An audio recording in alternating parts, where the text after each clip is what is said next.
It's now time for The Sit Down with Don Tony.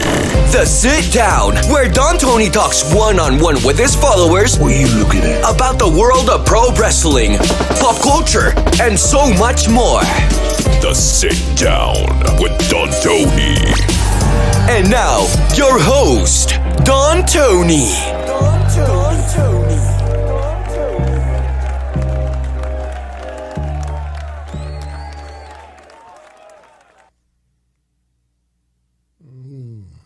Good evening, everybody. Hope your weekend is going well. It is February 20th, 2022. This is The Sit Down with yours truly. I am back once again. I got my Caribou coffee piping hot, ready to go. Let's do this, friends. How's everybody doing? Programming note right off the bat. This is something you all have wanted to see for well over a decade, and it is happening this Thursday. Yours truly and Jason Solomonster of Solomonster Sounds Off. We will be live right here for everybody, starting at a special time Thursday, 8:05 p.m. Yes, that is a picture of yours truly with Jason a couple of years ago. It is happening. It is set. I'm having some artwork made up for the special occasion. And look, if you would like, this is open to everybody. In the community section, right here on YouTube, not Facebook, certainly not Twitter, but on the community section on YouTube, I put up a thread where if you have one question or one topic, not 2, 3, 4, one question or a topic that you think the audience would love to hear us talk about, post it there. We're only going to take a couple, so I don't want anybody to be offended if theirs is not taken. But all I ask is that whatever you decide to choose, make sure it's something that you truly believe others want to tune in to seeing and hearing from us. I don't want to single out anything that's been posted up there already, but I could tell you right off the bat about 80% of what everybody's written is stuff that maybe you would want the answer to, but 99% of the audience doesn't want to get into it. Chris Silva, much love, my friend. I will get into your question in a moment. But yeah, it is happening, and I can't wait. We will talk about the Undertaker as well tonight. Absolutely. In fact, there's a good question that came in for Thursday, but I see someone made an offer tonight that I can't refuse to answer it tonight about the Undertaker and the WWE Hall of Fame. So in the community section, post one, all right? Because, again, we're only taking a couple, and it's really got to be something. Like, I know one of the questions that I liked, and I know a few of you already liked as well, how come so many people wanted us to feud back in the day? And there is a distinctive moment in the history of yours truly and Jason doing podcasts that I think sparked the flame. We'll talk about it on Thursday. It's going to be a lot of fun. AS7607, welcome tonight. I hope you are doing well. I hope everybody's doing well. Unfortunately, we have some bad news. If you tuned in to my Elimination Chamber recap and review from Saturday afternoon, we talked about Bobby Lashley. Now, if we go back 5 days to the predictions, 5 days before that, I think most of us agreed that we wanted Bobby Lashley to retain. But when you think about Saudi Arabia, when you think about Brock Lesnar, when you think about the marquee title for title, champion versus champion, that's something that WWE is not going to pass up the opportunity. And lo and behold, yesterday at Elimination Chamber, they did exactly what we expected them to do. Now, unfortunately, a storyline that we came up with, a scenario, also ends up being true. Problem is, there's an injury involved in it as well. Bobby Lashley. Yesterday, going into the pay-per-view, we expected him to lose the title. Now, he only had the belt for a short period of time. Now, I truly believe this, and honestly, I don't think anybody, unless they want to try to stand out for the wrong reasons, I truthfully believe, injury or no injury, Bobby Lashley was losing that championship yesterday. It's just a matter of what he would have done at WrestleMania. And that was the big question. What was Bobby Lashley going to do at WrestleMania? And I'll tell you what's weird. And, you know where a lot of us are huge Bobby Lashley fans. We don't have to prove that here. But I'll tell you something weird that happens with WWE sometimes. And you might remember this, the night of the day one pay-per-view recap. Roman Reigns hit with COVID. They had to do an audible. Brock Lesnar is put on the Raw Championship match, wins the belt, takes it from Big E, and the rest is history. If you remember my recap that night, I compared it to a pitcher in Major League Baseball. And once in a while, a pitcher, I'm trying to remember, I think it was Dennis Martinez. And if this ends up being right, don't ask me how I remember this so many years later. I do remember Dennis Martinez and I think Fernando Valenzuela may have had no-hitters the same day. I know there was 2 on that day, but I think it was Dennis Martinez that said that when he pitched a no-hitter, when he was practicing in a bullpen, he felt like he had crap. And he's not the only pitcher that have said that over the years. They pitch a perfect game, they pitch a no-hitter, and they said, no, I felt like I had crap.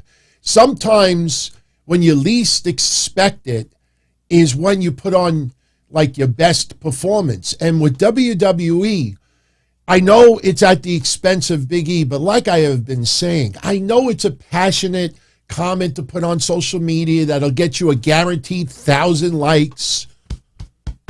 Big E is fine. Big E will be fine. Today, he drove the pace car in the Indy 500. I know that's not a championship belt. I know that is not the main event at WrestleMania, but it'll happen. It'll happen. It's not going to happen when you want it to happen, but it'll happen. The guy will be just fine. And it almost feels sometimes like people online want WWE to fuck with Big E. So it keeps their narrative alive, just like erasing Triple H's legacy, that NXT is a failure, that this 2.0 stuff is just a disappointment, that WWE officials feel that fans should have gravitated more to... What are they talking about? You actually think about it. What are you talking about? So, because of Roman Reigns with COVID, they had to change everything up last minute, and it ended up working out excellent. So now, Bobby Lashley, they obviously had to change it. Now, they did have a couple of weeks' notice, because for those that don't know, Bobby Lashley was injured at the Royal Rumble. Odd. None of these journalists that have all of these sources behind the scenes, not one of them saw or heard anybody say, Bobby has a boo-boo. Bobby has a bad shoulder. Bobby has a boo-boo. That was hidden that deep and dark. Come on. They knew they had to take the title off of him. Now, yesterday, we said that the scenario is that Bobby Lashley, in storyline, was forced out of the Elimination Chamber against his will, and he will take it out on Seth Rollins. That storyline is still going to take place. Problem is, it appears it will not be at WrestleMania. Bobby Lashley has a messed up shoulder. Going back to the Royal Rumble, it requires surgery. And Bobby Lashley, that is why they did the spot yesterday. So yes, Bobby Lashley's return should go immediately to Seth Rollins. Everything that we talked about yesterday is still on track. It just seems it's not going to happen at WrestleMania. And let me get to what I was saying before when I said, I don't want anybody to get upset what I'm going to say about Bobby Lashley right now. But if you think about what happened at day one, a problem that they weren't expecting turned into a major shift in direction. That now, because of Bobby Lashley and the injury, now they could blame taking the title off of him because of injury. Not because they fucked another black guy, like a lot of people try to push on social media, which is ridiculous. Not that, WWE's giving Bobby Lashley the Big E treatment, that everything is about Brock Lesnar and Roman Reigns. So now WWE escapes all that. Now everybody says they had to take the title off him. They had to. He's injured. What do you expect him to do? So WWE not only escaped that, but even if Bobby Lashley didn't get injured, what do you do at WrestleMania? What would have you done at WrestleMania that people would have accepted? Not too much. Even if he took on Seth Rollins at Mania, a lot of people would feel, wow, step down. So interesting the way the domino effect leads all of this. So we wish Bobby Lashley the best. Now that 4-month timetable, I don't put that much into that. It's going to be for a little while. But, if you think about what happened with Drew McIntyre, when you think about some other injuries, people have come back much sooner.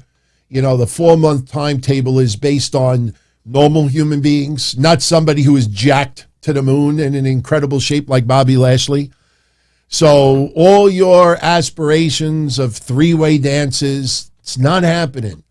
I tell you, props to all of you that kept asking, no, it's going to be a 3-way. No, it's going to be, and you weren't even talking about Bobby Lashley. You talked about other people as well. They're not going to shift from the title versus title, champion versus, see, I say it like Paul Heyman. I don't say champion. I say champion versus champion.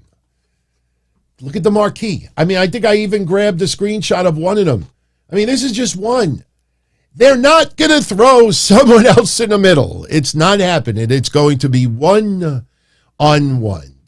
Now, the only thing about that is that we're only having one men's heavyweight championship match at the WrestleMania. So we have 2 nights. So something big has to go. Will Steve Austin be that high on the card if he does Kevin Owens? Look, I am still not 100% convinced that it'll be a one-on-one match. I personally think the Kevin Owens show with special guest Steve Austin, which ends up leading to a brawl, that might be the safer way to go.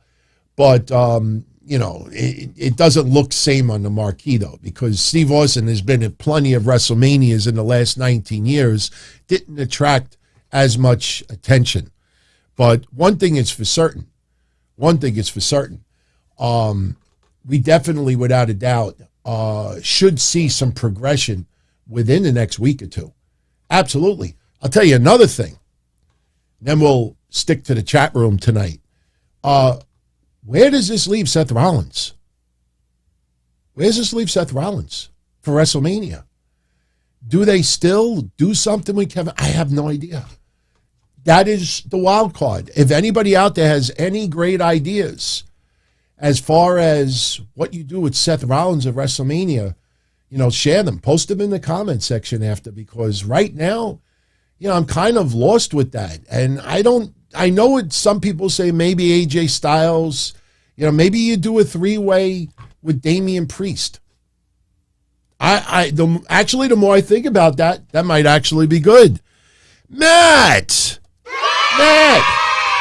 Welcome to the family, my friend. Matt is now a member of La Nostra Familia. Alexis Rodriguez, much love to you. I know the people on audio are like, Yeah, I'm trying to shift the way we do some of the audio clips. We don't want to keep shifting away. Like I say, I love all the questions and the comments that come in, but if we're talking about WrestleMania and The Undertaker or Bobby Lashley and Brock Lesnar, and then somebody, runs in there with, what do you think about Bryan Danielson versus Jon Moxley? Kind of hard to shift from one to the other. But so let's talk. Actually, you know what? Here, since we're on topic right here, Chris Silva, Seth may challenge Damian Priest for the U.S. title. Yeah. I mean, Seth versus AJ versus Damian Priest, that's not bad. That is not bad when you actually think about it. Maybe you make it a ladder match. Maybe you add some extra gimmick to it. I think if you think of ladder match, Seth, AJ, Damian Priest, let Damian Priest do some stuff that we haven't seen in WWE, that he's more known for doing in Ring of Honor and other places. Sure. We may have actually kind of backed into it. Rocky Red says Cody versus Seth Rollins versus Damian Priest. Well, it all depends on what they do with Cody. My scenario last Wednesday was just thinking outside the box. Again, I'm not reporting news, but I see a lot of people now, eating it, digesting it, thinking about it and saying, I could see Cody and Brandi versus versus Miz and Maurice, especially when you factor in that both of them have had reality shows, Roads to the Top and Miz and Mrs. It's like almost like wannabe Hollywood stars versus wannabe Hollywood stars. Some people are actually starting to say, hey, I think that man. Now, look, we don't know what's going to happen with Brandi Rhodes in AEW. I mean, she cooks, and it's nice. She did a lot of charitable causes behind the scenes involving AEW, which is awesome. But as far as like the creative side and the position of power, Brandi didn't have it as nowhere near what Cody's role was there. So, Brandi not being there, WWE may just bring her in, right now more as just talent than anything else. So I know a few people directed to me to what Jim Cornette was talking about with those two, and they're talking as if they believe that WWE has no interest in Brandi Rhodes. I don't want to go that far to saying that. And I will add this. I understand couples want to work together, but I also think about Andrade and Charlotte, Zelina and Malachi. I know you could go down the list. Why does Brandi have to leave AEW because Cody is leaving AEW? You understand what I'm saying? Like, why wouldn't, if WWE has no interest in Brandi, why would Brandi still leave? Why wouldn't she possibly stay on with AEW and do, what she was doing before? I'm sure she was getting paid very comfortably. I mean, the Wade Keller stuff, please. Wade Keller is, I'm trying to be so nice to people now, but Wade Keller, I can't. I get hives. I get itchy. So we will see. Yeah, Gordon, hasn't been confirmed that Cody signed yet, but they're in serious negotiations. You think Cody, if there was zero shot of Cody signing with WWE or having some other giant financial opportunity lined up, that talks would just blow off like this with Tony Khan? I mean, just totally blow off. Totally torn apart. Pre-made press releases released at the same time. This was mutually planned on both sides. Not even a temporary extension. So no, you don't walk away from that cold turkey and report it to the world, and then there's no WWE offer. Then there's no Hollywood offer. And then there's no offer from EC3 and Braun Strowman. So now he's got to put his tail between his legs, Cody, and go back to AEW? I don't think so. You don't just put a help wanted sign in the window. Needed executive vice president. Submit your resume to monster.com. That is a gigantic position that is now left open. And Tony Khan must have a few ideas in the back of his mind who could fill that position. Take note, when he issued the press releases, no one was named as a replacement for executive vice president. So the fact that they couldn't even negotiate a small extension, pretty big deal. So we will see what happens. So, much love, Alexis Rodriguez. Super Chat. Just wanted to show some love. Thank you for the hard work. Oh, thank you for enjoying it, my friend. By the way, everybody like the Jericho? I know you can't see me. Yeah, mix it up a little bit. We got a little Jericho clip playing on the video. Thank you, Alexis, for that. I really appreciate it. I'm having a ball. You know, as long as I don't get burned out and as long as we just focus and at the topics in hand, you know, we should be good to go. Again, shout out to AS7607 and Chris Silva. And what do I think of the Undertaker's Hall of Fame video? He thought it was badass. Okay.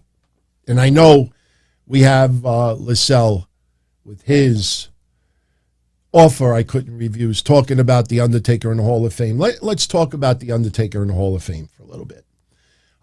If you saw the thumbnail for my show tonight, you saw that, yes, the Undertaker is going into the WWE Hall of Fame. It is something that we've all talked about the last year or two, once we heard that they were going to be going to Texas.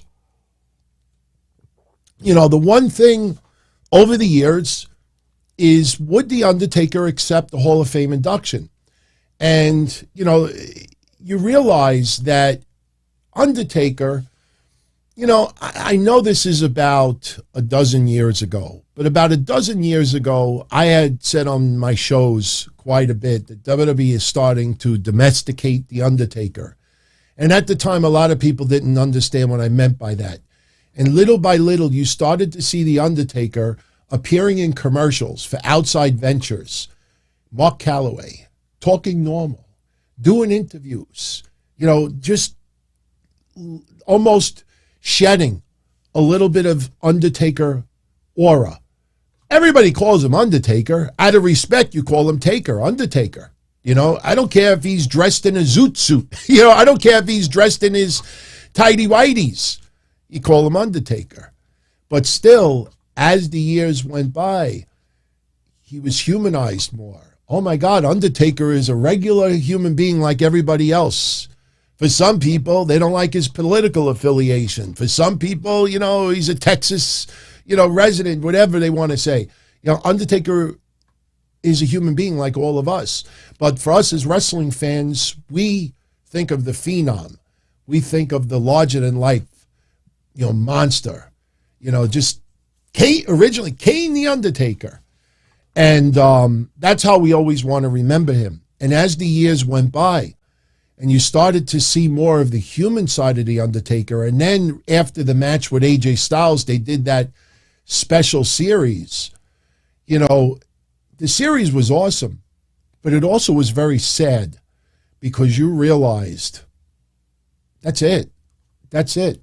We were spoiled watching The Undertaker for 30 years. For 30 years. And it flew by. It flew by. I mean, it doesn't feel like yesterday, but, you know, that's why I say 5 years from now, some of your favorites on TV will no longer be competing. You might do a nostalgia match once in a blue moon, but enjoy the performers while they're performing because tomorrow is never guaranteed. So WWE did the vignette yesterday, and we've seen the Hall of Fame video on their website, and it was awesome. I'll be honest with you. They probably could have saved me a little bit of work because I actually made this little video package myself with no audio, of course. We don't want any copyright strikes here, but I actually made this myself. I was working on it for the last 2-3 weeks. And trust me, it's not easy to find all of this footage and then splice it and mix it all together. But you look at The Undertaker's career, it is massive. You know, he started, I think, in 1984, which is 38 years ago. It's almost 40 years ago. So The Undertaker, illustrious career. He is going into the WWE Hall of Fame. For a lot of people, it's still surreal to see and hear him as a normal human being. But that's what it is. He's going to be 60. He's going to be 70. Hope to God he's 80. He's not, there's only so much guy liner they're going to be able to put on and hair extensions. The guy is aging. So we remember him for how he entertained us for all of these years. And I'm so looking forward to this Hall of Fame. Now, next week, I'm going to post a little video showing everyone how you'll be able to watch the Hall of Fame, and in many cases for free. I know in the United States it's through Paramount, and I know, overseas it's mostly WWE Network, but there are a couple other places where you'll be able to watch the Hall of Fame. Now, I wanted to answer this. Now, I know this was a question that was submitted for Thursday for Jason and myself to answer, but I am going to answer now. Give you a little advanced thought on this. Lascelles, he knows someone posted as a question for Thursday's episode. They'd like for me to answer it tonight. Who do I want and who should induct The Undertaker into the WWE Hall of Fame? And should he go in alone? Should he go in alone? So that, I'll answer the second part first. The Hall of Fame is going to air, I believe, at 10:30 on that Friday night. So it's already going to be late in the evening. Now, are they going to start the Hall of Fame after SmackDown ends? A lot of people believe that that's the case. So if you started at 10:30, yeah, it can end to midnight, 1 a.m. That's not that late when you think of some pay-per-views that have ended extremely late.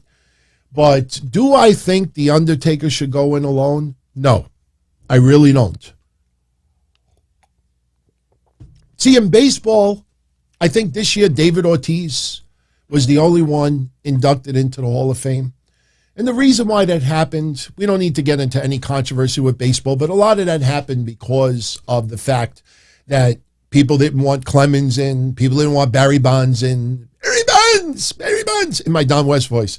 There's a lot of players that they didn't want to be put in. They felt they were not deserving.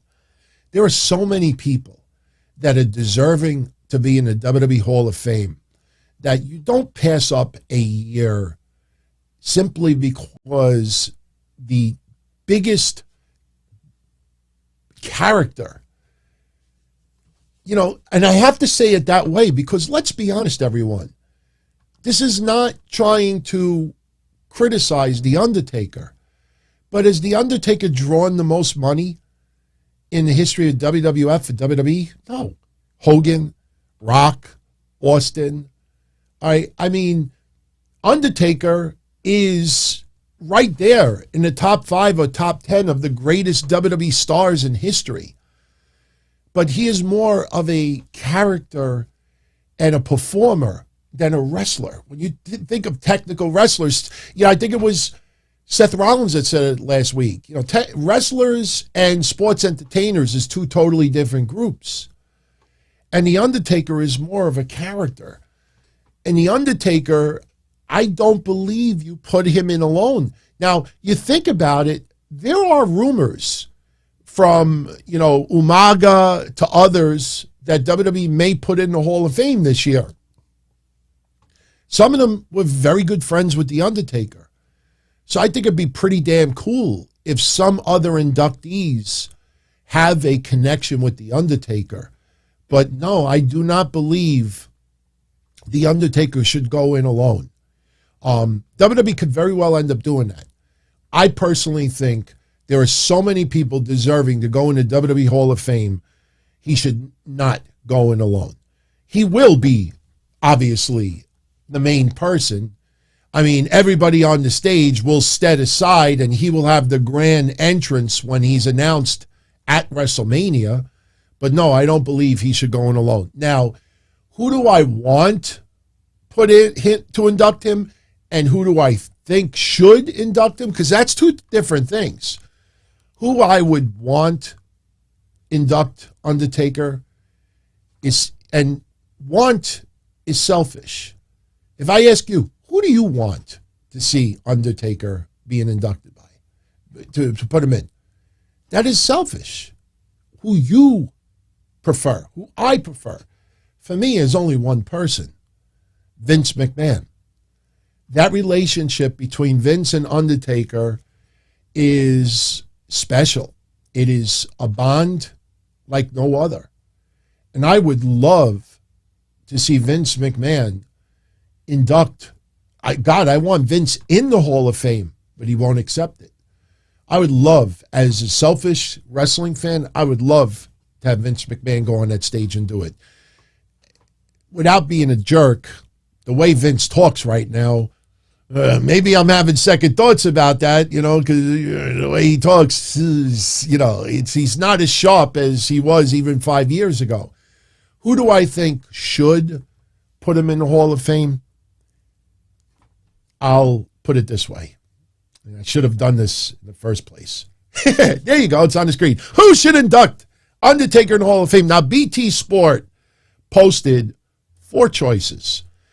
Yes, Shane McMahon is not on that list, and that's not done for political reasons, but Shane McMahon has a very close bond with The Undertaker.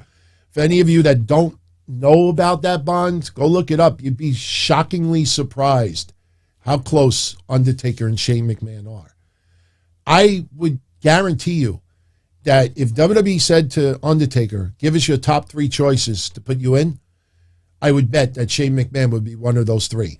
Do I think Shane McMahon is going to put him in? No. This list is very fair. You have Vince McMahon, you have Triple H, you have Shawn Michaels, and you have Kane. Now, yes, we could think of Mankind. There's others we could bring up as well. But if you ask me honestly, who I think should put The Undertaker in the WWE Hall of Fame, I would go with Kane. Shawn Michaels would be a close second. I think for some people, they would choose Triple H just to see him on the stage, so we all feel like he's not being treated like a clown, like some people have convinced you to believe. But for me, it comes down to Shawn Michaels and Kane. And I'm not saying that Shawn Michaels isn't worthy of doing it. It's just the Brothers of Destruction. Kane, very well spoken. Without Undertaker, there is no Kane career. And that's what separates it. Without The Undertaker, I don't think Kane's career is remotely what it ended up being. And by the way, if you didn't get a chance to see it last week, props once again to Foco. I'm the first person to have this. This is the Foco bobblehead. You get Kane by himself, and you get The Undertaker by himself, complete with urn, and you put them together, and you got the Brothers of Destruction. How cool is that? They're sending me a few. Once they come out in April, they're going to send me a few, and we're going to give a few away here. But I have so much pride having this. That was very, very generous of them. I am a spokesman, so to speak, for Foco. A lot of people don't know that. But Shawn Michaels would have had a Hall of Fame career without The Undertaker. In my opinion, Kane, his career would be tremendously different without The Undertaker and without Paul Bearer. Sam says Ted DiBiase. I like Ted DiBiase. Hell, some people said brother love, but no. I think wrestling fans as a whole, they would prefer one of these names. And I personally think Kane is the right choice. Now, it's not up to me. It's not up to you. It's up to The Undertaker. I don't think they're going to do what they did with Jerry Lawler. Remember, Jerry, who do you want inducted you into the WWE Hall of Fame? Oh, I would like Lance Russell. Fans, WWE fans, Lance Russell. How's about William Shatner instead? And we got William Shatner out of the deal. So for me, I would have The Undertaker be inducted by Kane. That's who I would go with. So, somebody's got a shout out. Shout out. Super chat. Big shout out to Roger Rubio. Wants to shout out his friend Gabrielle Uloa. Just made his debut playing baseball at CSUB, and he pitched well. Yes, a lot of the Donzilla Army have very successful careers, or they have friends that also have very successful careers. So congrats to Gabrielle. Hey, any of you remember Mike from Your Best Bargains, LLC? Mike, regular. In fact, I met Mike at Lucky 13 a couple of years ago, the same place where I hung out with Mish, John Draper, and Joey Numbers, and Jason Solomonster, and Shaheen, and a bunch of others. Mike was there as well. Jesus, I go on Facebook, which I very rarely do, and I see motherfuckers on the front of some fitness magazine, and the guy is like cut up like a maniac. So if any of you remember Mike, you got to go on Facebook. This son of a bitch is on the cover of like a muscle and fitness magazine. I was like, I remember when he was asking me, hey, does this keto supplement good? I think the guy took keto and he ran with it. Me, yeah, I don't think keto has worked all as good as you think. I know some people think I'm a mass maniac when I do that. So, and also, he went yesterday to the gender reveal party. Remember Thursday we were talking about gender reveal gifts? And wearing the leather jacket that I gifted him. Oh, yes, that's right. I sent you a brand new leather jacket in 2019. Absolutely. Yeah, I got to show you all something. Check this out. This has to do with sports. And this was not a segue from Roger's comment, but I think it's actually a really good segue. Thank you, Roger, for that. Check this out.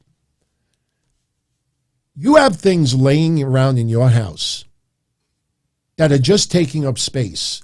Sometimes you may get the urge to just throw it in the garbage, or you may want to give it to someone.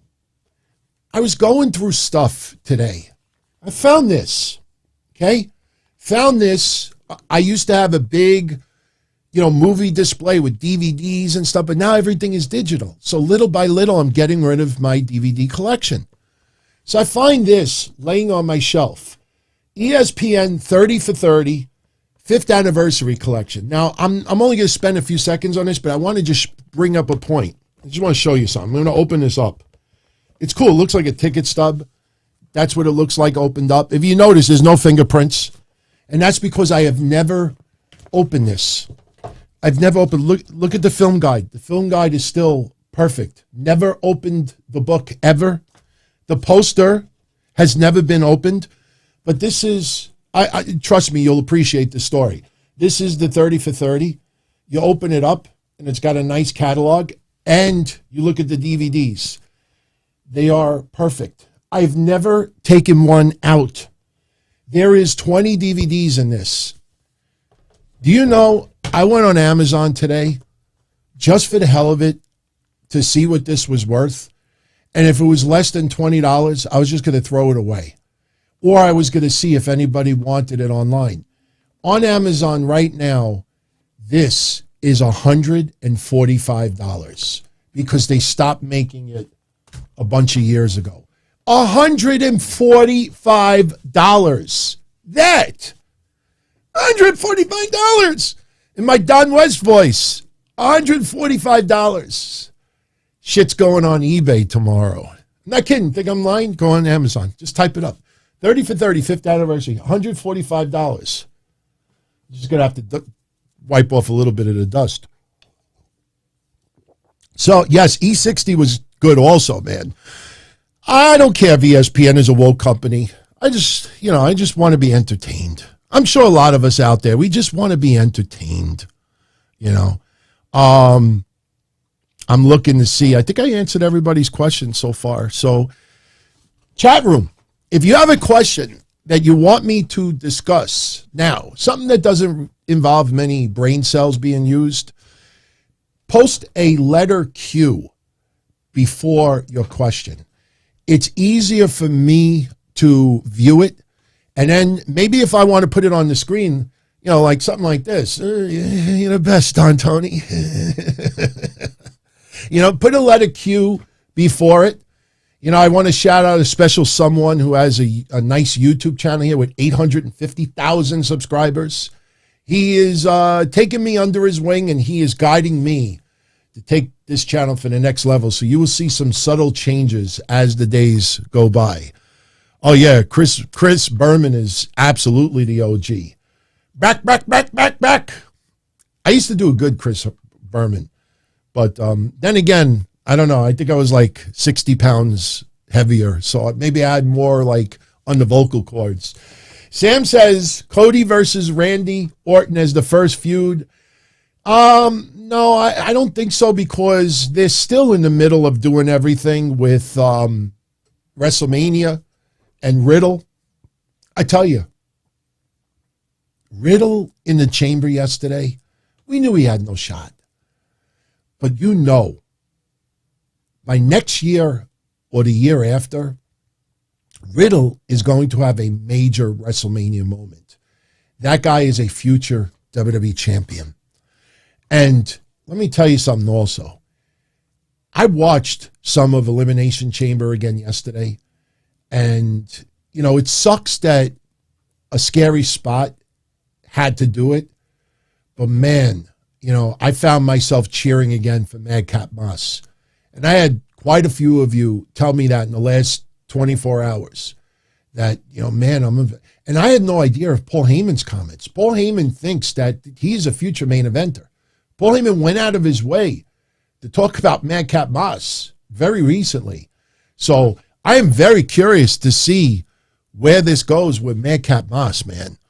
I'm telling you, like I said, it sucks that a scary moment yesterday. But you know what? I actually wrote this in a comment earlier today. It's similar to Johnny Gargano for yours truly. You remember when Johnny Gargano was in NXT and you had a lot of noise online? Get rid of him. Get rid of Candice LeRae. They're just not clicking. And then he had that match with Ridge Holland. And he had that scary spot. And he still finished the match. And I remember that night, me and a lot of others, like, man, I got to give that guy mad respect for, you know, insisting that he had to finish the match. And ever since that night, I think Johnny Gargano won over a large number of fans. And then, you know, they started to do the way gimmick and everything, and the rest is history. Johnny Gargano now one of the most beloved wrestlers in wrestling. So very cool from us. Doug Eaton, which wrestler would I like to meet that I've never met? You know what's funny about that? Naya, who tunes into the shows, but she usually tunes in on replay. I hung out with her and a few others a couple of years ago for the big event, the autograph signing in Queens, New York. The Undertaker was there, and she met the Undertaker, and I was extremely jealous. I came this close of going with her, paying a ticket to get an opportunity to meet the Undertaker, and I didn't. You know, I was hanging out with Mish and a few others, and I wanted to. This was right at the beginning of COVID, that, you know, the buzz was out there about COVID, but we had no idea what it was going to turn into. But I passed it up, and I kind of regret that. So right now, I would say the Undertaker out of everybody. Also, you know, look, before 2022 is over, I will end up meeting Killer Kross in person. I'm humbled. I'm humbled that man was a fan of my shows before he even became a wrestler. And I am a huge fan of his work. I try to keep it honest, right down the middle, not sucking ass, kissing ass, you know, licking someone's nuts simply because, you know, they're a friend or something. I think some people, and I always felt this way about Killer Kross. Killer Kross, I think, would get angry if somebody just said, "Oh my God, you're epic, amazing, unbelievable. Oh, you're going to kill it. You're going to that." No, I think he would want someone to say, "Look, I think this might have been," even though, you know, who am I or anyone else to say that? But I think constructive criticism is something that people like to feed on, and he's one of them. But I've never met him in person. So he's another person that I would like to see in person. Let's see. Well, Sam, and, you know, we got to get into more than one person. Check out my pay-per-view review from yesterday afternoon. If you're talking about impacts, I have not seen it yet. I see that everybody is buzzing about Eddie Edwards like he's never been in Ring of Honor. Sorry, that's not like Hulk Hogan joining the NWO or creating the NWO. But from what I heard from people, it was a good pay-per-view. So I will watch most of it this week, and I'll probably mention it on Wednesday's show as well. Michael Gonzalez, would I want the Money in the Bank ladder match be moved back to WrestleMania? Keep it its own pay-per-view. There's so much going on at WrestleMania. I don't know anybody that's like, they're not doing a ladder match, I'm not watching it. You know what I mean? You want to spread out little gimmicks and stipulations, and having a briefcase for many people is something that could run almost a year. So why have it get buried in WrestleMania? That's why, even like what I said about Big E. All right, you keep the title on Big E, but he'd be like the 6th or 7th match into the show. Like, why would you want that? You know, I know it sucks. He got a little taste, but, you know, eventually he will get his due. Look at Bianca Belair. I've been saying it to all of you since SummerSlam, that she'll probably get it back and she'll be better off for it by WrestleMania. Everything with Bianca is going according to plan. And, you know, the only thing that would really piss me off is if Bianca doesn't win it at WrestleMania. But if she wins it at WrestleMania, I mean, I take pride that we've talked about that for about 6 months. You know, and WWE is not going to put it on the fast track and microwave it and do it in 2 weeks to just shut up some noise on social media, you know, because they're going to give her a massive WrestleMania moment, and people are going to realize that Bianca is much more better off now than she was by around SummerSlam time. And then she could have a Hall of Fame run with the belt, and the day she loses it, WWE fucking her over. You know, so you're never going to please everybody. You're never going to please everybody. Gruss, 512. What would happen to AEW if the Cody news was a work? It is not a work. It's not a publicly traded company either.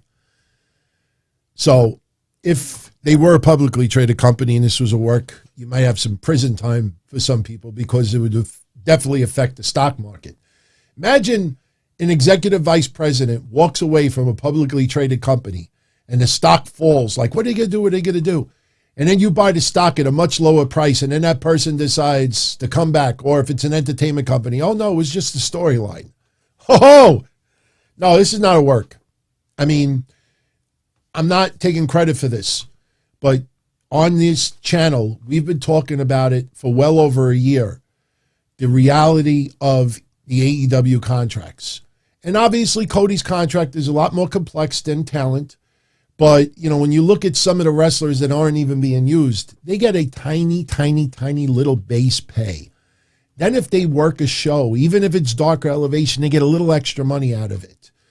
But that it's next to nothing. And a lot of people are getting a crash course on how these contracts were run. And the fact that your executive vice president, there's not much higher than that. If you really think about AEW, tell me who is higher than executive vice president? The president. So when you realize that your second in command, you can't work out a deal and you just let him walk, either you have something major under up your sleeve that you think could blow away Cody Rhodes in that position, or they just worried about, you know, let's just sign anybody. Let's just get him in no matter what, and we'll worry about it later. You know, when I'm telling you, when Cody made that promo, oh, we don't bother with trademarking names and this and that, and he made fun of Walter's name. You know, it was very, very revealing. Because why doesn't AEW worry about intellectual property? Why isn't AEW trying to create their own identity for some of these stars? So if they do become larger-than-life megastars in AEW, that if they go elsewhere, their value can be diminished. Why would you not have any restrictions on MJF's name or anybody else? And then he's at the top of his game, and then his contract comes up, and WWE says, we'll triple what you're paying. And then the next night, he shows up on WWE television because there's no 90-day or not even a 7-day no-compete clause. I mean, little things like that you have to worry about. This is not a work. This is not a work. Yes, AS7607. This was in my original title tonight, and I changed it. Logan Paul. Props to Mike, Joey, John, Phil, Leon, I think it was, and Sandy. They all were mentioning Logan Paul's name yesterday with The Miz in the chat room during yesterday afternoon's recap of Elimination Chamber. When Miz was talking about getting someone that he knows to offset Rey and Dominik Mysterio, a lot of people thought it was going to happen yesterday, and obviously it's not. We don't even know if it's going to happen at Raw. It might be revealed at Raw, but a lot of people are wondering who was The Miz talking about. Now, yesterday, only because I'm a huge fan of this guy, I wish WWE would bring back John Morrison. Doesn't appear it. And if I was John Morrison, I'd be pretty pissed off. I'd be really, unless they gave him a nice signing bonus. So this way, if they change their mind tomorrow, he still has a boatload of money to keep in his pocket. Plus, I'm sure, Taya Valkyrie might, have something to say. Can you imagine John Morrison texting Taya, I'm going back to WWE. I'll be on Raw Monday. I could just picture in giant letters, WTF. What the? I could just imagine that. But you know what? They are business persons as well. So if it could benefit them, I'm sure they would probably do it. But a lot of people were saying yesterday, Logan Paul. Now the rumors are going around that Miz and Logan Paul versus Rey and Dominik Mysterio may in fact be a match at WrestleMania 38. I don't have a problem with Logan Paul if Logan Paul puts in the time and the effort. Not saying he has to be the next Bad Bunny, but if Logan Paul can, put enough time and effort into it where he actually does do his job well, and it ends with him laying out The Miz, I'm fine with it. Look, some matches are pee breaks. Some matches are piss breaks. Not every match on WrestleMania we're going to enjoy. I'm not going to enjoy Drew McIntyre versus Baron Corbin, even if Baron Corbin gets dumped on his head accidentally. There's going to be some matches where, okay, you go, you microwave some food, go to the bathroom, let the dog out, call your friends, smoke a cigarette, stretch your legs, whatever. So if this ends up being one of them, so be it. I'm more against Johnny Knoxville versus Sami Zayn. Because what if Johnny Knoxville won the belt? I'm not saying that he is. I haven't really thought about it yet. But what if Johnny Knoxville won the belt? Then what? What is he going to do? Defend it? Does he just retire it as, himself as champion? And then they do another tournament? I don't think, honestly, if you're forcing me to make a prediction now, I don't think Sami Zayn will lose. But that match hasn't even been announced yet. But I'm more concerned about that than anything else. Yes, I know, Chris. John Morrison in a match yesterday in Mexico. I think they were calling him Johnny Superstar. So, all right. So we are up to date with the questions. All right. So what else do we have to talk about? Because how long are we going so far? We're actually going to start bringing this home soon because we're already at about 40 minutes. We'll probably go another 20 and get out of here. So don't forget, tomorrow, Mish and I will be live at 11:05 with your Raw recap and any additional news tidbits that we have to talk about that transpired in the last 24 hours. Then we have, obviously, NXT on Tuesday and Dynamite on Wednesday. Now, I don't want to get too much into this tonight, but Tony Khan once again talking about working on something that is gigantic. Now, I don't have the exact quote in front of me, and all I'll say is this. He never mentioned the words forbidden door. Could it be a forbidden house? Could it be a forbidden company? Could it be that Tony Khan is buying Ring of Honor? I am not saying that that's going to happen for the simple reason that if Tony Khan couldn't come up with $3 or $4 million for Cody, how much money do you think Ring of Honor is going to be looking for between the library and everything else?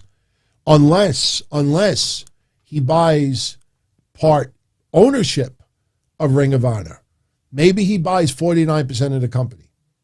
I don't think he'll be 51% owner. And I'm not saying it's going to be Ring of Honor. But I did take note that he never mentioned the words forbidden door. Remember my rants I said last week, and I stand by them. I know I didn't make individual clips on YouTube about it, but Tony Khan needs to forget about the forbidden door and worry about the revolving door. Because didn't WWE just technically do the ultimate forbidden door? Okay, you know, you hire this person, you hire this. Oh, Jay White, forbidden door. We took your executive fucking vice president. We had somebody leave your company, join us, not yet, not officially, but Cody signs with WWE. It's almost like Nick Khan saying, oh yeah, that's your forbidden door? You got Jeff Hardy? No problem. I get your executive fucking vice president. How do you like that? So Tony's got to forget about the forbidden door and worry about the revolving door. Because you do not want your wrestlers to catch fire, then their contract is up, and then WWE offers them double or triple in what AEW is offering them, because AEW, again, a lot of these wrestlers, they're getting paid a fraction of what they would get paid elsewhere because these wrestlers are allowed to Twitch, they're allowed to YouTube, they're allowed to Cameo, they're allowed to go and work indie shows, they're allowed to do other business ventures. The WWE, you don't do any of that stuff. So AEW, with everything combined, it's a nice pay. What happens when WWE offers you that and then some? Because remember, somebody's not going to go to Cameo and say, hey, could you give me twice as much commission? WWE offered me a Cameo says, get the fuck out of here. You think these wrestlers that work indies, they're going to go to Schmuck Championship Wrestling and say, look, I know you normally give me $500, but WWE wants to sign me, and they're doubling everything I make. So if you want me to stay, I'm going to have to get $1,100 instead of $500. Schmuck Championship Wrestling will look at that wrestler and say, what do you think, I'm a schmuck? It's usually my drum roll. I kind of backed myself into that one. And look, man, for everyone out there that is criticizing Cody, he wouldn't do he did exactly what you would do. He's looking to better his, financial status, his worth. He wants to be an entertainer. He wants power. And obviously there are limitations within AEW. Cody is a sports entertainer. And a lot of people seem to forget that. He is a sports entertainer. We got a question over here. Let's put it up. Why is it not coming? Oh, here it goes. Rocky Red. Between Punk MJF, Moxley Danielson, Jericho Kingston, and Cody before he left, why does Hangman Page feel like he's the third, fourth, fifth most important person in AEW, and he's your world champion? Well, I can answer that. It's what I said on my show last Wednesday. Tony Khan puts over the Forbidden Door more than he puts over his heavyweight champion. Look at the synopsis of last Wednesday's show or the Wednesday before. So Tony Khan does a fabulous job pushing the Forbidden Door, promoting Rampage, promote your champion. Make your champion feel uber special. And Hangman Page does not feel extremely special. It doesn't help when he's having a promo in the ring with Adam Cole and he's like, yeah, and I know I'm not like the best friend. Hangman Page him cutting promos not his strong point. How is he not snapping? The crazy eyes that he showed before COVID hit when we thought that he was going to turn on Kenny Omega and he had those crazy eyes. Why aren't they showing that Hangman Page? The one that's going to goddamn snap in a second. He doesn't even have to talk and do that. So that is AEW's fault. AEW has not spent a whole lot of time putting over Hangman Page. And it shows. It shows. They do it the night of a pay-per-view or Dynamite. But everywhere else, Forbidden Door. Big announcement. Forbidden Door. Forbidden Door. AEW's turning into a crackerjack box. Yeah, Sean, we talked about the rating on Thursday. You know, they need to get people to continue tuning in, not because there's a surprise. Oh, we got the surprise, Keith Lee. Okay, I'll tune in next time when there's another surprise. Chris Silver. What is it about Baron Corbin I don't like? I don't like his character. I don't like his attitude. I do believe that he has improved immensely in the ring, but he doesn't have a connection with the fans. You know, the whole lone wolf thing was kind of goofy. And then we're supposed to believe that he had some authority, power and everything, and he's wearing an outfit like he worked in TGIF Fridays. It's a character that just, I don't know. And then they did the horrible storylines with him and Roman Reigns with the dog food and all the other stuff. It just felt like he was being shoved down our throats and nobody wanted it. Nobody asked for it. And it was almost like WWE laughing like, oh, you don't like Corbin? Oh, wait till you see what we do tonight. It's just a lot of Corbin I don't like. It's not personal like it used to be, but, you know, he doesn't move the needle for me. I think if Corbin was never on SmackDown ever again, I don't think anybody really would miss him. I honestly feel that way. Plus, you know, they were going to go babyface with Happy Corbin. And Corbin loves to be a conceited schmuck. He loves to be an asshole on social media. He loves to rub it in people's faces that the cars that he drives and the outfits that he has, he's got money and he spends it. And he shows it off. You know, maybe 5-10 years from now, he matures a little bit and changes his tune. But there's a lot of Corbin that he's just irrelevant to me. You know, I'm not jealous of what he has. I don't want those kind of expenses and bills. It's just Corbin does nothing for me. Does nothing for me. Yeah, Corbin looked like somebody from Applebee's. Can I take your order? Oh, the special this week, we got Surf and Turf, $19.99. I don't care about his tattoos. You know, I mean, I've seen a lot of people with some whacked out tattoos over the years. You know, that does. Trust me, I don't care if your whole entire body is covered in tattoos. If you entertain me, that's all that matters. What happened to Corbin Demolition Night, Elijah? Pretty much what we're talking about here, nobody cared. I thought it would have been a fun idea. For those that don't know about Corbin Demolition Night, 1979, I think it was July. It was Chicago White Sox, Major League Baseball. They were going to have Disco Demolition Night. For 99 cents and a record, you were able to go to a doubleheader to see the White Sox play the Detroit Tigers. And after game one, they were going to collect all the records that the fans brought in attendance, and they were going to put them in a giant garbage bin at center field and blow them up. And it was hosted by Steve Dahl, who hated disco, that worked for a radio station in Chicago, Illinois. And what ended up happening is, you know, you went in there and you had a lot of people that went that didn't even like baseball. And then I think beer was like 99 cents. Beer was I even heard beer was a dime that night. Everybody got wasted and drunk. And then people realized, oh, look, it's a Frisbee. Problem is, records from the 70s, you could behead someone. Some of those records were razor sharp, and they're flinging them into the crowd. But they did blow up the records. And yeah, I know, unfortunately, there was a lot of people that were racist, that just didn't like black music and R&B and stuff like that. But the point is, the concept, we were going to do that here.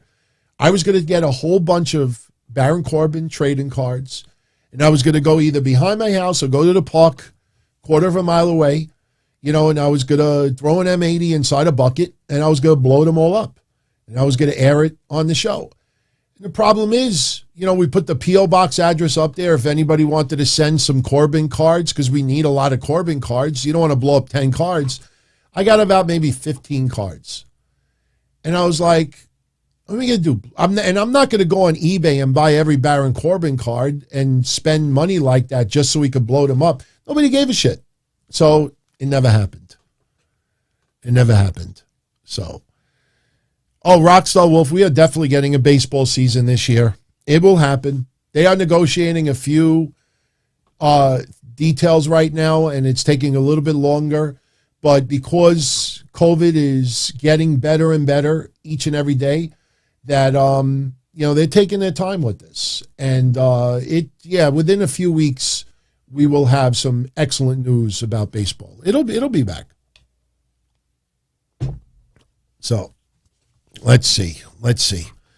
I kind of like this. I like hanging out and seeing the chat room like this, doing some Q&A and some super chats as well. Like, Carizabel, do I think WWE will have Roman be champion long enough to break the longest title holding record? No.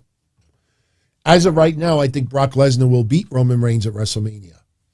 I have heard from numerous people that Roman Reigns definitely wants to take a little bit of time off before they start pushing the feud or the storyline with him and The Rock. Now, I know there's a lot of people that have already mapped this out almost perfectly. Roman Reigns beats Brock Lesnar at WrestleMania. Roman Reigns has both belts up in the air. Paul Heyman is in the ring. And we think we're going to go off the air at WrestleMania. And then all of a sudden you're going to hear The Rock's music. The Rock is going to come out there and have a stare down with Roman Reigns. And this is going to lead to a year-long hype of Roman Reigns versus The Rock, WrestleMania 39. I like the scenario.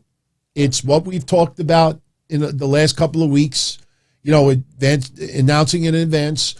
I just don't see that going down that way. Because if you paint that picture with him having both belts and then The Rock coming out, if he doesn't have those belts by the time WrestleMania 39 comes around, it has a different dynamic. So as much as it would look great on TV, I don't know if it happens that way. I heard Roman's going to take a little time off. Brock, he does his job. Brock is getting paid a lot more money now than he was in the past. Brock is having a ball, and Brock is enjoying himself. He's enjoying the work that he's doing. And, I just find it hard to believe that Brock is going to be on two brands almost every week with those titles. At the same time, if Roman is going to take time off, he probably needs to get rid of both belts. So right now, I feel Brock is going to beat Roman Reigns. But by the time Mania comes around, I may feel otherwise. Wait, whoa. Rams fan, I've been answering. I go back and watch this show. How many Qs did I put on the screen? I've answered every question as a Q before it. I'm not just answering super chats. Any person that's put a Q that has a decent question, I've been answering. I've been doing this for the last hour. Do I think the USA Network will keep NXT on the program with the ratings it's doing right now? Crazy Shem, NXT's ratings are fine. Do I think it's a rating that USA Network wants at 8 o'clock at night? No. Personally, the best thing that could happen to NXT, get it off the USA Network. Get it off the USA Network. Alleviate that added pressure that it's being televised in front of a nationwide audience. Why do you think they're doing Level Up? Level Up. Listen, I'm not taking credit for this because nobody listened to me. And a lot of you out there said the same thing. For 2 years, we've been saying NXT needed to go back to its roots. They needed to go back to developing the stars of tomorrow and stop being a third brand. See, let's make this clear, and we'll make it very simple. The people that have shows and reporters that shit on NXT the most are the ones that hate Raw and SmackDown. They wanted NXT to be a third brand, the alternative to Raw and SmackDown. And for a while, it was an alternate brand. The problem is, at the expense of the Undisputed Era and Keith Lee and Killer Cross and everybody else that was in NXT, at the expense of NXT being a third brand, they weren't making the stars of tomorrow. They weren't making the stars of tomorrow. They'd be able to make one person a little bit here, one person a little bit there, but a year, 2 years flies by like this. And they needed to go back to their roots. So they stopped NXT being a third brand, not to give Triple H a heart attack, not to ruin his legacy. They had to go back to their roots. And that's what they did. The problem is, and you and I have talked about it for 2 years, NXT used to do house shows. They used to do little gymnasiums in Florida. That's where Omos and others got their experience. How many of you remember Omos on NXT television? How many of you seen him perform every week on NXT television? Oh, wait. A lot of these wrestlers were working in gymnasiums. They're not doing that. So some people like Lash Legend and the blonde-haired girl and others, they're not ready to be on nationwide TV. So now they created Level Up instead of 205 Live. Because as much as 205 Live might be emotional for Mustafa Ali and Tony Nese and others, 205 Live was doing guts for the stars of tomorrow. You had Odyssey Jones on 205 Live. Odyssey Jones, 205 Live? 205 Live was just a name only. So now Level Up is the stars or the wannabe stars of NXT for tomorrow that are not ready or good enough to be on nationwide TV. And they don't want all these wise asses on social media to put them down when they see them on the USA Network. So, no, I mean, NXT is doing a great job. WWE is doing a great job with NXT. I know for some of you out there, you're very upset that the black and gold is no longer around. I miss it too. I miss it too. I know I've showed this before. It just happens to be sitting here. Look how many people are gone. This wasn't even a year ago. Look how many people are gone. It's pretty wild. But this is not developmental. This is not a developmental company. So I do miss the black and gold. If they had a developmental somewhere else, then I would have been totally against NXT 2.0. But they changed the look because they don't want anybody to look at the current NXT product and commingle it with the black and gold. That's why they even removed, some of the takeover terms, because they don't want people to compare this takeover from last year's takeover. Oh, look how last year it sucks compared to last year. Eventually, people will be forced to admit WWE did the right thing. They did the right thing. And I take pride that we've had this open discussion about it.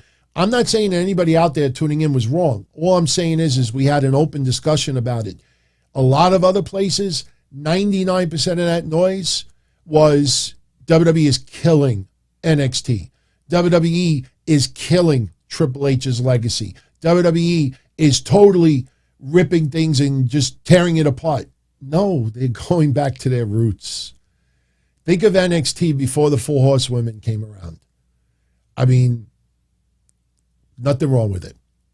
Yeah, we talked about Lance Storm being signed as a trainer in Impact a couple of weeks ago. That is an awesome decision. I mean, Lance Storm, I think, is great no matter where he goes. He will help Impact without a doubt. I don't think his role will be a huge role there, but he definitely helps.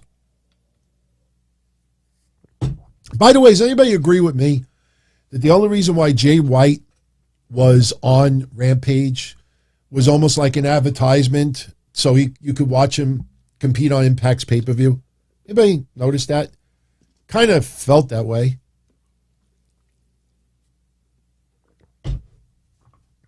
Kevin says TakeOver was a part of NXT under Triple H's domain WWECW. Nobody wants to remember WWE's ECW. That it was good intention, but it failed miserably. Believe me, I don't like name dropping and a lot of personal stuff But anybody remember Stephen DeAngelis? They called him Horseshack. Remember the original ECW announcer? He had the frizzy hair and the beard. They called him Horseshack, Stephen DeAngelis. I was friendly with him for a little while. And, I've talked about this before. He was involved in Off-Broadway. And one of my fondest memories of meeting people in wrestling was I went to a few of his Off-Broadway plays. He was producing. I'll never forget, he took me to an Off-Broadway play about 15 years ago. And what it was if you go on Broadway and you see these Broadway shows, you would have major actors and actresses performing on these shows. Well, they always have, a lot of people don't know this, they always have actors and actresses as emergency backups. If somebody can't appear, if somebody gets sick, if there's a no-show, this and that. And what happens is most of the time, these emergency, maybe tertiary, replacements, they never get an opportunity to perform. So at that time, they did a special on Off-Broadway where all of these actors and actresses would perform in a segment and do the actual Broadway play. So you would have someone that you never saw before who was always a standby for a major Broadway play but never got the opportunity, and they would be able to work and do what they were going to do. And I remember him and I, in my 84 Coupe de Ville, Cadillac Coupe de Ville, Horseshack and myself, Stephen DeAngelis, we would drive into Broadway play, Off-Broadway play, and we were talking about the WWE ECW. He originally was everybody wanted him to be the announcer for the WWE ECW. It did not happen, and Justin Roberts, I think, took the spot instead. And a lot of people were bitter about it. But, when that ECW came around, the only thing that I love, other than the moment with Big Show and Batista, change the channel, this match sucks, is that my friend, my former co-host, Timmy Arson, who you all knew as the ECW Zombie, he is the answer of a Trivial Pursuit question. Who was the first ever wrestling character in WWE's ECW? He is the first ever person to appear. I felt like Goodfellas. I felt like I was waiting for the phone ring in the phone booth that Joe Pesci was, put in as Godfather. I mean, my co-host is appearing on ECW, and a lot of people don't even realize. You remember my old hotline? Matt Zombie, Brian Damage, Timmy Arson, Keith Blackheart. Timmy Arson, the Zombie, and little tribute to Matt Zombie as well. So trust me, if we had social media back then like we do now, my God, it would have been all over the place. So, yeah, CM Punk versus Justin Credible. Hammerstein was good. Was that CM Punk's debut in ECW? I don't remember if it was his debut. It might have been. Yeah, oh my God, I loved my Coupe de Ville. I had a 78 green one, which I know a lot of you have seen, the infamous Scumbag Alley stories. But I had a brown 84 Coupe de Ville as well. And, man, you felt so safe in those cars, but the gas was crazy. The amount of gas that those things would eat up, and it's not easy to park either. They're boats, but they're so comfortable, man.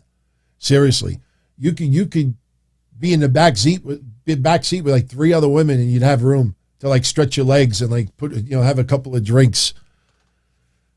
Car was too big. Antonio Jones is asking what Tony Khan purchases Ring of Honor, gives it to Cody. Thinking outside the box, man. Thinking outside the box. I love thinking outside the box, but you don't announce something as big as that with Cody, and then you say, never mind. Never mind. I mean, look, anything can happen, but you don't make an announcement like that and take it back unless something seriously falls through, and like I said, Cody comes crawling back, begging. Not begging, but crawling back to be part of that roster. So, Philip Maffey, he believes that NXT 2.0 should start doing house shows. Yeah, once COVID is a little bit further gone, that will happen. right now, a lot of people don't understand, a lot of these places where they had opportunity to do shows before, because of COVID protocol, and even though it's Florida, I know a lot of people think, oh, Florida, it's very relaxed with the restrictions there. It's not just that. There is still an elevated risk. So rather than opening that Pandora's box, and then if you have limitations, then you got to pull this, pull that. So right now, doing Level Up makes complete sense, total sense. Down the line, that'll happen. Brad Shepard is a podcast host, and he's a character. I'm not a fan of Brad Shepard, but you could do a Google and you could see that a lot of people were not fans of his either. So we're going to start bringing this home, everyone. We're, believe it or not, I said 40 minutes a little while ago. What are we up to now? Hour and 20 minutes. So let's wrap this up in 9 minutes. 9 minutes and we're out of here. Michael Gonzalez, do I think Bret Hart was better as a heel or a babyface? I enjoyed his heel run, but the only reason why his heel run worked so great, not because we didn't expect him to be a good heel, but because he was such a good babyface. He was a huge role model. I don't want to get too personal, but I have a relative who has had AIDS for about 30 years now. She's still alive. And she wrote to Bret Hart. It's got to be 25 years ago, 26 years ago. Bret Hart sent her one of his leather jackets. And I don't really see her anymore because she is very frail and ill. But Bret Hart, she was his biggest fan. And she wrote to him and he sent her a leather jacket, which is incredible. So Bret Hart, believe me, I tell you, there are a lot of people outside of wrestling have personal stories with Bret Hart. I know a lot of people are used to Bret Hart now complaining about Triple H and Goldberg and this and that, but I will always have immense respect for Bret Hart. I preferred him as a babyface. I loved his heel run, but his heel run would have meant almost nothing without being a babyface first. So, yeah, a few people are asking about Alexa Bliss. Yeah, you remember all that? Dramatic change in look. Oh, and they're going to do this. People try to create their own persona about Alexa Bliss.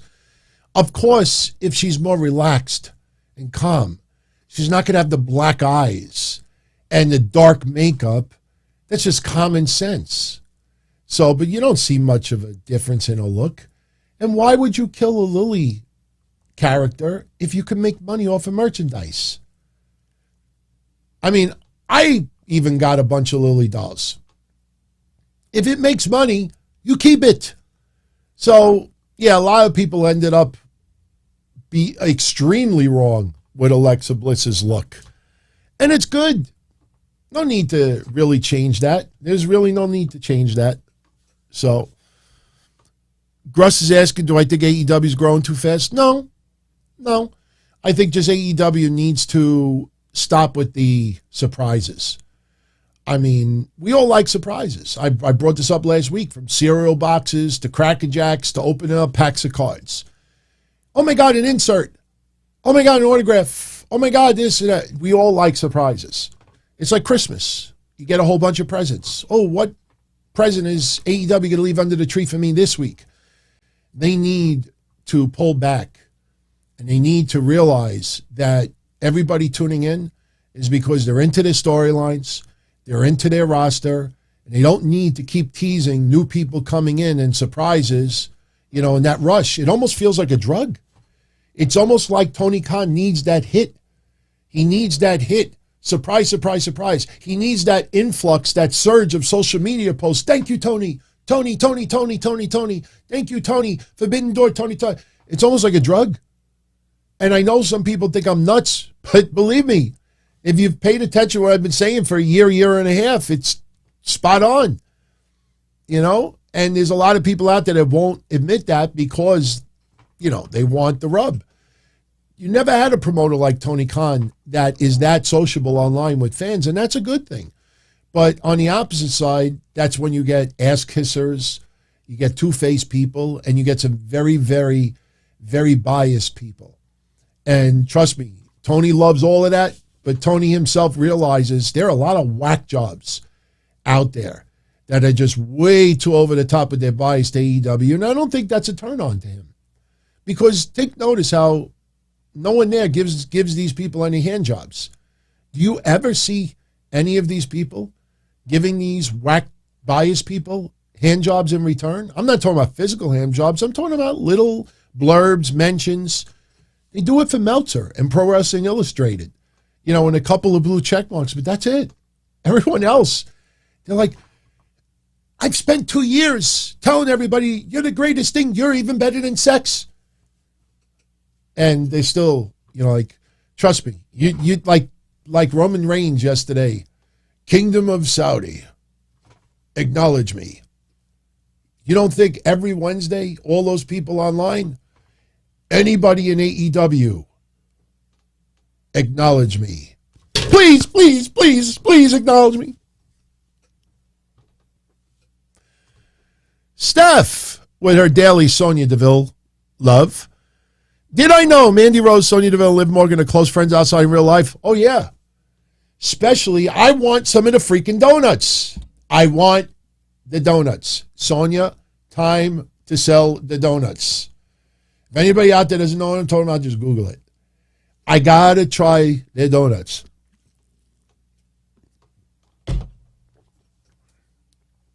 We have not talked about Captain Lenny or Ivan in ages, Charlie. Those are former wrestling hotline hosts that are nut jobs. Still blows me away that Jim Cornette knew Captain Lenny.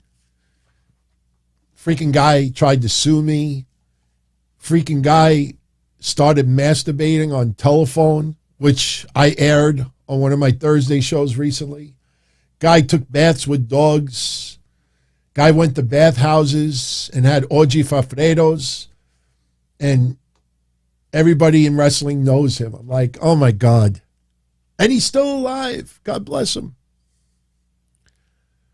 Too early to predict a SummerSlam feud with Bianca and Rhea Ripley. I like it.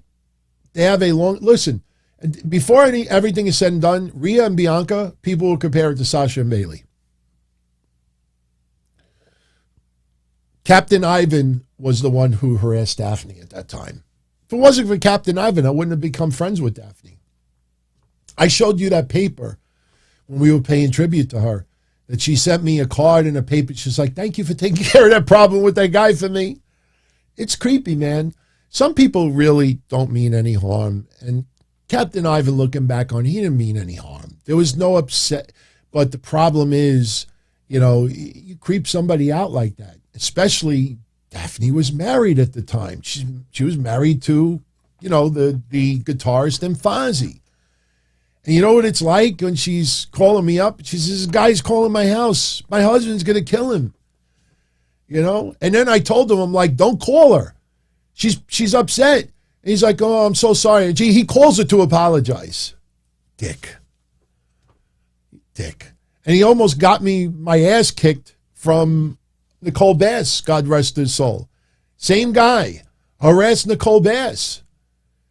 And then when Nicole Bass thought I was friends with him, she wanted to roast me instead of a pig on a block party. She's like, you know that motherfucker? I'm like, no. Is Tony Khan addicted to social media? I don't know, but he does come off immature at times. The weird thing about it is if you pay close attention to Tony Khan's footprint online, most of what he has on there has nothing to do with wrestling. It's almost like wrestling is his fandomhood. You know what I mean? Like it's almost like his fandomhood and not so much as business. I know that sounds strange because you think of the amount of money involved with TBS, TNT, and, the AEW company itself. But, it's just, I don't know if they have a PR firm, but somebody there really needs to consider hiring some well-known PR agency that handles all this shit. Even the Kenny Omega back and forths that he has with fans. I'm a fan of Kenny Omega, and a lot of the wrestling awards he gets, I truthfully believe he deserves. But some of his back and forth with some people, I mean, if there's a PR agency involved, Kenny, don't fucking respond. There's a lot of shit, and I don't know. Yes, I heard about EC3 and Adam Scherr coming out with a wrestling promotion, and I know they were teasing a TV deal on top of it. I'll believe it when I see the promotion details and the TV deal. Honestly, and I say this with the utmost sincerity to EC3 and Adam Scherr, Braun Strowman, because I like both of them. I have their merch because I'm a fan. I say this with the utmost sincerity. Why in the blue hell would you want a TV deal for a brand new promotion? Why? You didn't even build a fan base yet. I mean, just think about that for a minute. You get a TV deal, what kind of fan base do you think you're going to get? You look at AEW that has a hard time averaging 1 million. You got Impact Wrestling that has Jay White, Gallows and Anderson, Mickey James, and you go down the line, Deonna Purrazzo, Jordan Grace, Matt Cardona. You have a lot of people there, and they can't even get 200,000 viewers. TV deal for what? So I think their mistake is teasing a TV deal. You don't even have a fan base yet. That's my honest opinion on that. They signed Nicole Bass, WWF, because she was a freak of nature, because of her bodybuilding background. She was willing to take some bumps. Unfortunately, those bumps did more damage than you think. And it didn't work out as good as it should. They had her do a little bit in ECW to just try to get a little bit of exposure, get used to being in the ring around fans, little ring presence, taking a little bump here and there. It didn't work out. For those that don't know, I was friends with Nicole Bass. I knew Nicole Bass well before she even got involved in wrestling. I knew Nicole Bass when I was a teenager. We used to hang out in front of her house blasting boom boxes in the 80s. Nicole Bass lived 3 blocks from me. And Nicole Bass, believe me when I tell you, she was one of the nicest people outside of wrestling, as long as she liked you. If she didn't like you, she was the biggest asshole alive. There are a lot of people online who have said, oh my God, I knew she was an ass. Yeah, if she didn't like you, she was an asshole to you. But I told the stories about hanging out with her husband when he used to feed his snake, and we would go to these exotic pet stores in Astoria, Queens, and we would take the drive with him, and we always get scared shit in the car because he didn't know how to drive all that well. But let me tell you something, one of the fondest memories was going inside Nicole Bass's house. And believe me, some people online claim that they were good friends with her, but they just, you say that after she died, so she can't say you're full of shit. But anybody that knew her close knew exactly what I was talking about. You'd walk into her house, and she was right off Juniper Park. You'd walk into her house, and you walk up this very thin flight of stairs, never-ending flight of stairs. It wasn't like 4 or 5 steps. It was like 20, 25 steps. But you walk this very narrow flight of stairs. You walk into her apartment, and all you saw were bodybuilding trophies, pictures with her and Arnold, all of this workout equipment, nutrition stuff. I mean, she ate, slept, and shit, bodybuilding. But unfortunately, her body broke down quickly. Her husband was a cool guy, but a little out there at times. And it's sad. They're both gone. Both of them are gone. He died, and then she followed a few years later. So, all right. I think we're going to wrap this up. Charlie, if you want to go back to the Lenny episode and hear why he tried to sue me. I'm not going to bring up the whole thing now. Just listen to the call with Mass Maniac. He explained it with the Mass Maniac, why he wanted to take me to court. So, anyway, everyone, don't forget tomorrow night at 11:05 p.m., I will be here with Mish for Breakfast Soup Raw. We will focus on Raw and any news that transpires, and we're out of here. And don't forget, it's the big one, Elizabeth, it's the big one. Thursday, 8:05 p.m. Mark down the special time, 8:05. Jason will be joining me here.